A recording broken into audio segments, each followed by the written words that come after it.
Radio Publique Africaine.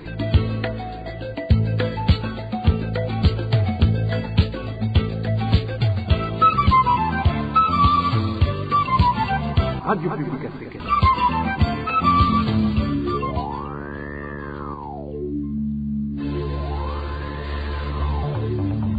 C'est le moment de suivre le journal parlé en français.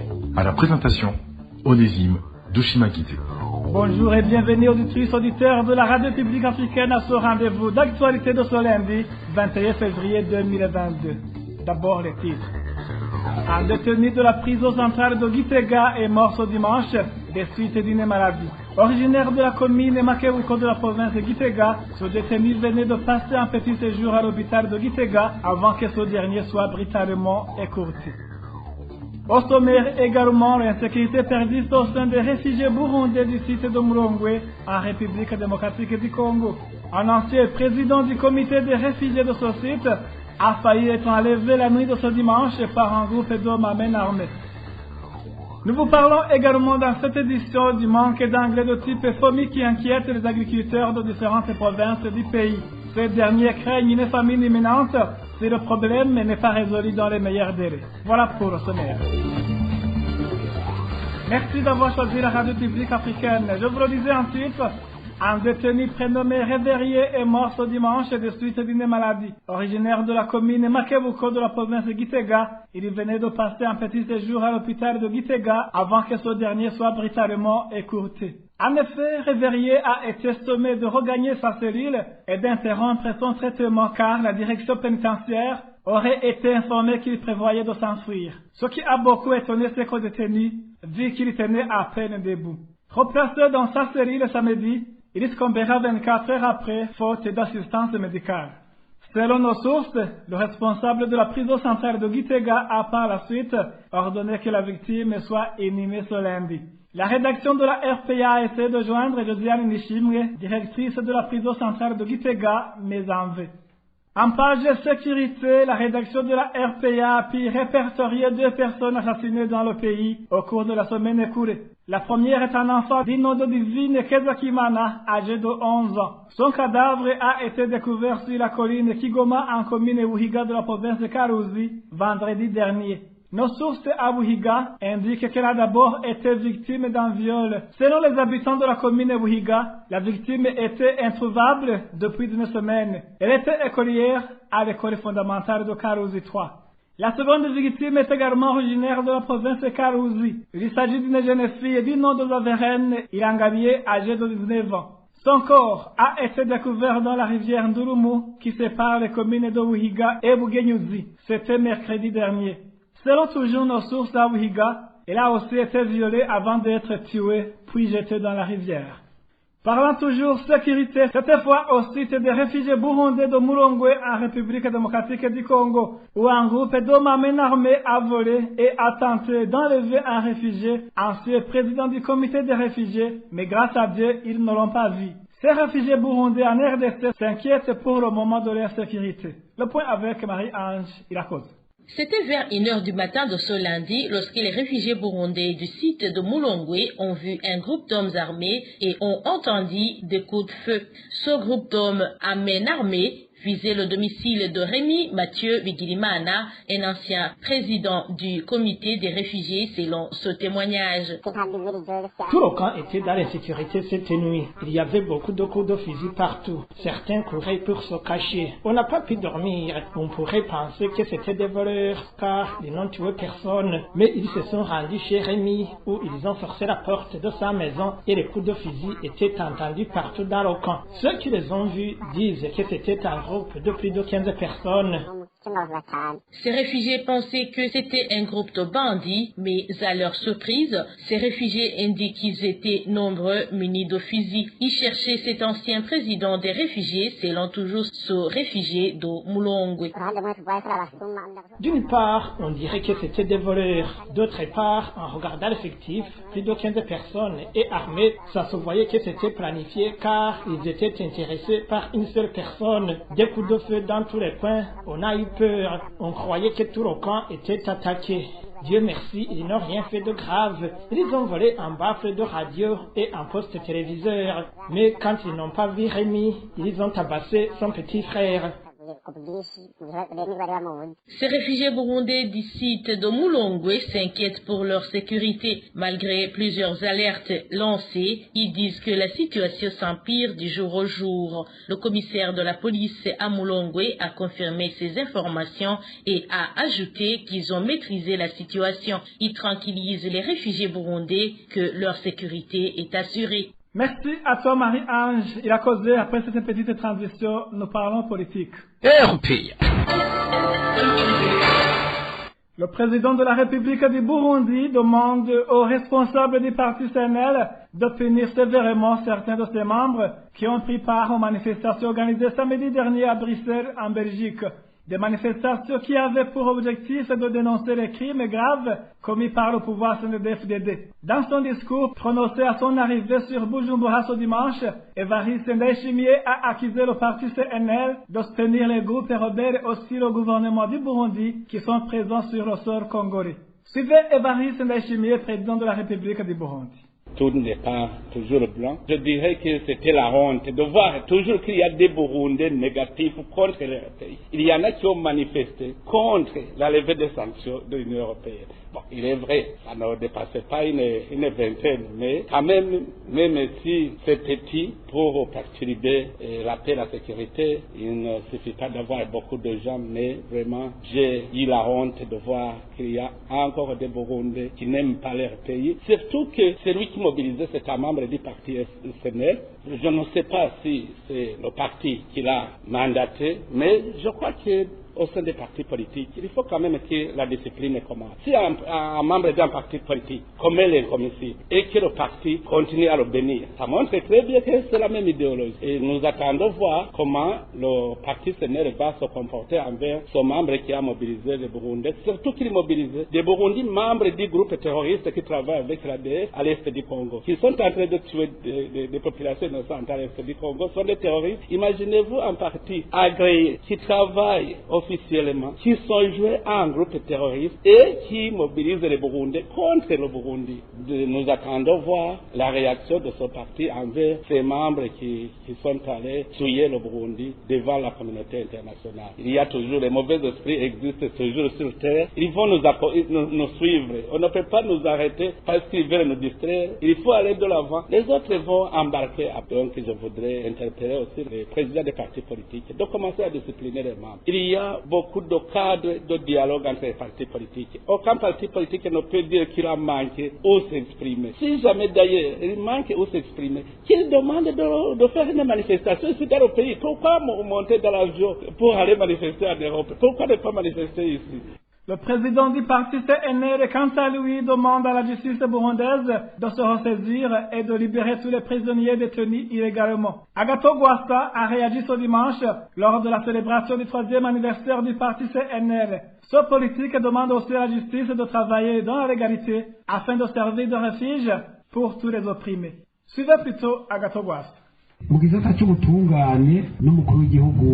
S'agissant du domaine de la justice, même le président de la République a sangloté. Il y a beaucoup de gens qui sont illégalement détenus. D'autres ne comparaissent pas devant les juridictions parce que ceux qui les chargent n'ont pas d'arguments solides.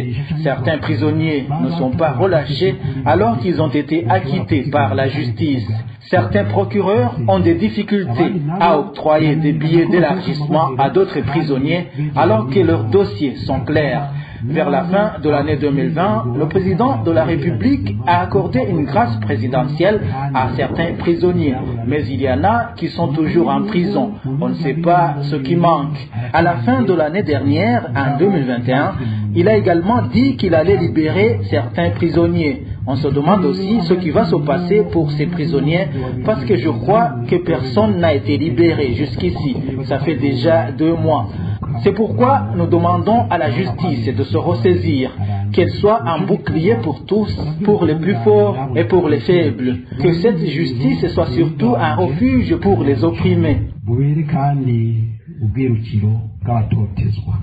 En page diplomatie, l'épouse de l'ambassadeur des Pays-Bas au Burundi a été empêchée de prendre l'avion la nuit de ce dimanche à l'aéroport international de Bujumbura. Les informations fournies par des travailleurs de l'autorité de l'aviation civile de Bujumbura indiquent que cette diplomate a raté son vol sur ordre du chef de service de sûreté alors qu'elle avait déjà rempli toutes les formalités. Le point avec Emmanuel Nyungako. L'épouse de l'ambassadeur des Pays-Bas au Burundi devait voyager à bord de l'avion de la compagnie SN Bruxelles de la Belgique et devait décoller à 21h de Bujumbura. Au moment où l'épouse de cet ambassadeur avait déjà terminé toutes les formalités exigées pour prendre son voyage, il a voulu fumer une cigarette en attendant le départ, faveur qui lui a été accordée par les agents de sécurité, comme en témoignent les d'entre eux. C'était hier entre 20h et 20h30. L'épouse de l'ambassadeur des Pays-Bas au Burundi était déjà dans le transit et nous a alors demandé de lui montrer l'espace fumeur. Comme cette place n'a pas été prévue à l'aéroport de Bujumbura, nous lui avons donné la permission de sortir à l'extérieur comme nous le faisions pour les autres. Elle a alors croisé le chef de service de sûreté au sein de l'autorité de l'aviation civile, accompagné du conseiller juridique. Au retour, selon toujours nos sources à l'aéroport international Melchior Ndadaye, cette diplomate a trouvé que la porte menant vers la salle d'attente de l'avion avait déjà été fermée par Dieudonné Ndachaïsaba, chef de service de sûreté, en collaboration avec le prénommé Jean-Pierre, conseiller juridique au sein de l'autorité de l'aviation civile. Ces deux derniers ont ensuite accusé cette femme d'avoir outrepassé la loi et lui ont refusé de voyager. Au moment où l'avion allait décoller, son mari est venu la voir et lui a été signifié que sa femme n'a pas respecté les règles, raison pour laquelle elle a été enfermée à l'extérieur et que la décision annulant son voyage a déjà été prise. Son mari les a implorés et leur a expliqué que sa femme avait un rendez-vous avec un ophtalmologue, mais cela n'a rien donné. L'avion a finalement décollé sans elle et la femme et son mari sont retournés à la maison. La rédaction de la RPA n'a pas pu joindre Joël Murabagaya, directeur général de l'autorité de l'aviation civile du Burundi, pour entendre sa version. Merci à toi aussi, Emmanuel Nyungako. Après cette petite pause, nous ouvrons la page agriculture. RPA. Un désespoir règne chez les agriculteurs de la province de Gitega. La majorité n'a pas jusqu'à présent encore procédé au semis à cause du manque de l'engrais de type FOMI. Ces agriculteurs craignent la famine si le problème n'est pas résolu dans les meilleurs délais. Le point avec Emma Benechim. Les agriculteurs qui souffrent de la carence d'engrais FOMI sont originaires de la commune de Makebukro, Bukirasazi et Itaba en province Gitega. Ils indiquent que le 31 janvier dernier, ils ont payé l'argent qui restait pour bénéficier de ces engrais. Pour un sac d'engrais MAC et FOMI de 21 kg, ils ont payé 29 000 francs. Ces agriculteurs disent que 4 semaines sont déjà écoulées après le paiement. Il n'y a pas d'engrais. Tous les jours, nous attendons depuis le matin au hangar des engrais, mais on n'en trouve rien. Nous avons des semences, mais le problème c'est l'engrais. Nous avons déjà payé tout l'argent il y a 4 semaines. Ces agriculteurs indiquent que ce retard peut causer l'endommagement des cultures. Ils disent aussi qu'ils risquent de mourir de faim. Nous sommes dans la saison culturelle B et on n'a pas encore semé le haricot. Nous risquons de mourir de faim. Si nous n'avons pas d'engrais FOMI, c'est un problème. Nous n'aurons pas récolté. Nous avons arrêté de cultiver. Ils demandent aux autorités habilitées de régler ce problème le plus tôt possible. Ce manque d'engrais de l'usine FOMI est signalé aussi dans d'autres communes de la province Gitega. De Gitega, Kapestir Bururi, toujours en page agriculture, où l'on parle de pagaille hier soir chez un commerçant de l'engrais FOMI au chef-lieu de la commune Matana. Pour cause, la population qui avait fait la queue pour attendre l'engrais FOMI est finalement rentrée bredouille. Le point avec Roger Duveremesh. C'est au domicile d'un certain Ayoberana, situé au chef-lieu de la commune Matana. C'était ce dimanche et des dizaines d'agriculteurs faisaient la queue depuis très tôt le matin afin de se procurer de l'engrais FOMI. Vers 17h30, ils ont été signifiés qu'ils ne vont pas finalement obtenir de l'engrais et des disputes ont commencé.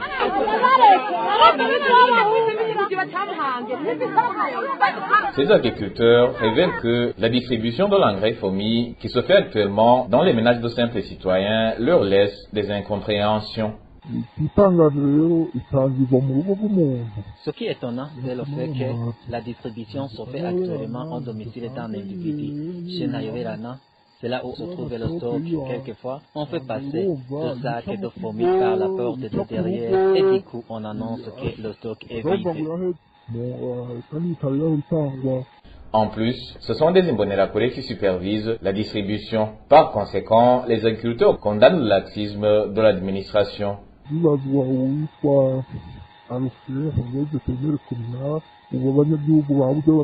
C'est affaire au vétérinaire communal qui se passe un superviseur principal. Actuellement, les agriculteurs ne savent pas à quel sens se vouer. Normalement, ils pouvaient solliciter l'intervention de l'administrateur communal, mais lui-même, quelquefois, il assiste à cette distribution. D'ailleurs, ce dimanche, il était en compagnie de Jean-Claude Matore, secrétaire communal. Mais cela n'a pas empêché que l'on serve uniquement des commerçants les plus connus.